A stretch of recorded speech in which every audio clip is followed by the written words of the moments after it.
Now this is a really great recipe. Like all great recipes, it sort of came together by accident.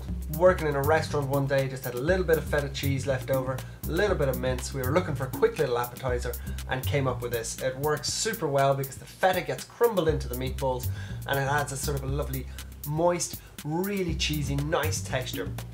So I'm using a little bit of minced beef here today.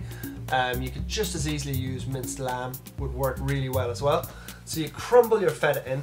When you go to the supermarket, spend a little bit extra on the feta because you often get fetas that are really salty, cheap, nasty, and you'll really notice a big difference in quality if you just splash out that little bit more. Next thing that we're going to add in is a herb, which is mint, and the mint adds a really sort of freshness and nice sort of tangy taste to the meatballs. Really different, something that you wouldn't normally expect, and it's kind of quite similar to sort of Greek cooking this. What I'm going to do is cut up into a julienne. So julienne is just when you roll all the leaves up together into sort of like a cigar shape, and you just sort of run down into a nice thin slice. I'm also, to add another little flavour in there, going to have a little bit of chilli, because the chili's got that nice sort of really kick that's going to add that lovely sort of contrast to the sort of nice creaminess of the feta and the really nice mint. So thin strips, we're going to do this into a little sort of thin dice.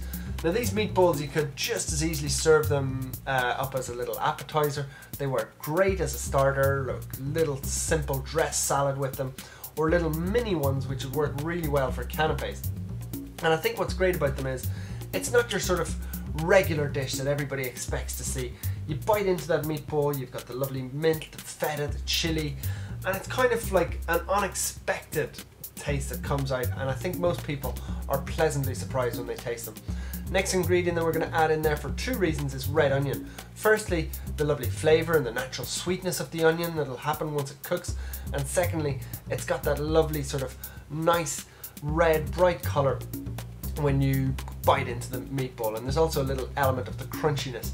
Now to bind that all together, a little bit of olive oil, and what's going to happen is the olive oil will actually help bind it but also cook it as we go along. We're going to season that with a little bit of salt and pepper just to keep it nice and simple. And when you're mixing this, you want to be really careful. You don't want to sort of pound the whole thing together, because what will happen then is your whole feta would just mix into the meatballs. We want the feta to sort of stay intact, as when you bite into it there's that little sort of creamy pockets and morsels of feta. Now rolling them together, making sure your hands are obviously really nice and clean because we're working with minced beef. You want to roll them into sort of little balls, depending on whatever sort of dish you're doing. If you're making them into appetizers or canapes, make them slightly smaller. We're going to heat up a pan on a low to medium heat, and we're just going to brown up those meatballs for about 2 minutes. You just want to sort of seal all those great, really pungent flavors into the center of them. So just flip them over. Don't cook them for too long on the stovetop, and then we're going to pop them into a hot oven at about 180 degrees centigrade, 360 degrees Fahrenheit, and when they come out, they're going to be absolutely super delicious. I cannot stress enough that when you bite in there, you're going to get that huge explosion of flavors. Absolutely sumptuous mint and feta meatballs.